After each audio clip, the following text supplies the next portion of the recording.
Hai semuanya, perkenalkan nama saya Angela Mercy. Kali ini saya akan latihan public speaking latihan ke-13. Latihan kartu bercerita pertama tentang bajak laut. Seorang pelaut bertemu dengan seorang bajak laut di sebuah bar dan terlibat berbincangan seru tentang petualangan mereka. Si pelaut sangat tertarik melihat si bajak laut yang mengenakan kaki palsu, tangan berkait, dan mata bersatu.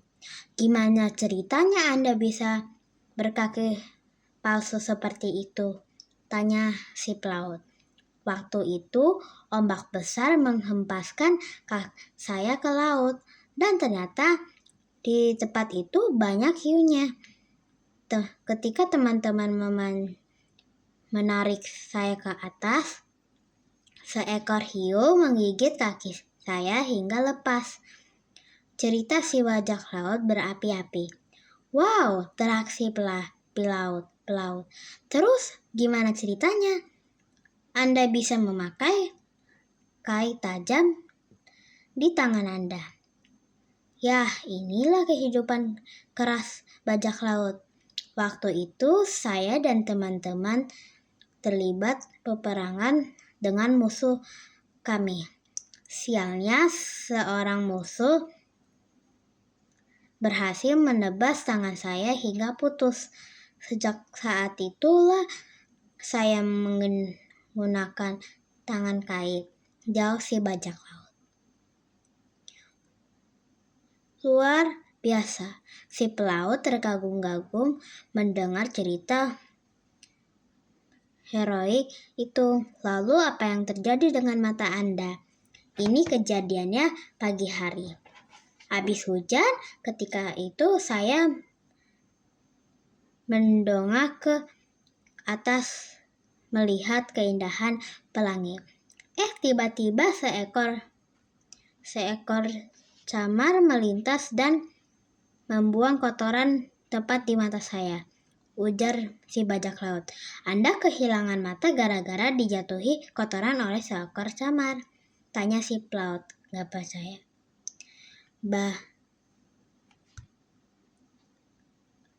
Hari itu adalah hari pertama saya mengenakan kait di tangan, jawab si bajak laut.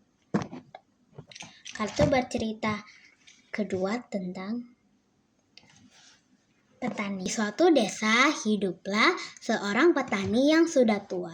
Petani ini hidup seorang diri dan sangat miskin. Pakaiannya penuh dengan tambalan dan rumahnya terbuat dari gubuk kayu.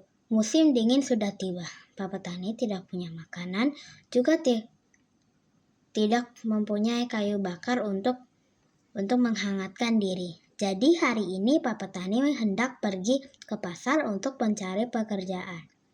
Ketika keluar rumah, dilihat ada sebutir telur tergeletak di atas tanah bersalju.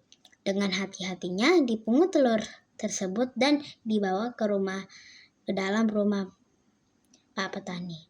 Pak petani menyelimuti telur itu dengan kain lusuh dan meletakkannya di dalam kardus agar tetap hangat. Setelah itu, dia pergi ke pasar untuk bekerja. Pak petani membuat telur itu menjadi hangat setiap hari sampai telur itu menetas. Ternyata telur itu adalah telur burung camar. Mungkin induknya menjatuhkan ketika hendak pergi ke tempat yang lebih hangat. Pak petani merawat burung camar kecil itu dengan penuh kasih sayang. Kartu bercerita ketiga tentang gunung. Seorang anak dan ayahnya sedang berjalan di atas gunung. Tiba-tiba anaknya terjatuh. Dia terluka dan berteriak, "Aduh!" Tetapi ia sangat kaget mendengar suara ada pantulan dari gunung sebelah. "Aduh!" Dengan penuh rasa penasaran, dia pun kembali berteriak, "Siapa kamu?" Dia pun menerima kembali jawaban yang sama, "Siapa kamu?" Dan kemudian dia berteriak ke gunung itu, "Saya mengagumimu." Dan suara itu pun kembali, "Saya mengagumimu." Dengan marah pada jawaban itu, dia berteriak, "Penakut." Dia masih menerima jawaban yang sama, "Penakut." Dia menatap ayahnya dan bertanya, "Apa yang sedang terjadi?" Ayahnya sembari tersenyum dan berkata, "Sayang, perhatikan kembali, ayah akan berteriak, 'Kamu juara.'" Dia pun menerima jawaban yang sama, "Kamu juara." Sekian dari saya, terima kasih.